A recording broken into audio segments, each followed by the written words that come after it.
С какой любовью Халида Керамова читает биографию Габдуллы Тукая, с таким же чувством она учит школьников татарскому языку. За 19 лет у выпускницы Тобольского педагогического института позади многочисленные конкурсы профессионального мастерства.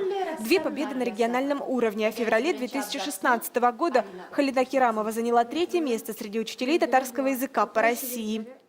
Исчезающих языков, исчезающих народов на сегодняшний день очень много. И если мы не будем обучать татарскому языку, мы не будем, если преподавать. Если ребенок не будет изучать, то и нам недалеко до исчезновения, наверное.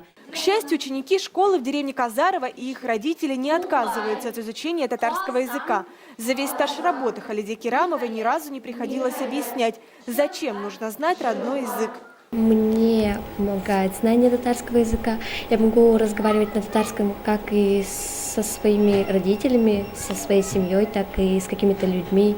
И татарский язык помогает мне знакомиться также с какими-то людьми интересными.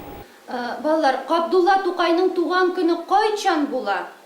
Габдулла Тукайның туган көне 26 апрельдә. 26 апрельдә. Рахмәт. Несмотря на то, что школа в деревне Казарова небольшая, ученикам здесь тесновато, условия для изучения татарского языка здесь достойные. Новые учебники высылает Министерство Республики Татарстан. Мультимедийные пособия для уроков, богатая библиотека, внеклассные занятия. Последние 14 лет Халида Керамова отвечает здесь за татарский этнокультурный компонент. К счастью, я уже давно не принимала на работу учителя татарского языка и литературы.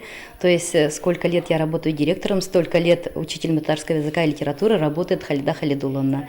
И, соответственно, это человек, который сам себя совершенствует, который посещает очень много различных метод объединений, курсов. И, соответственно, на сегодняшний день она уже готова сама делиться опытом. Среди учеников Халиды Керамовой немало призеров и победителей областных и всероссийских олимпиад по татарскому языку и литературе. Но для нее гордость – это не победы, а уже то, что ученики приходят в класс.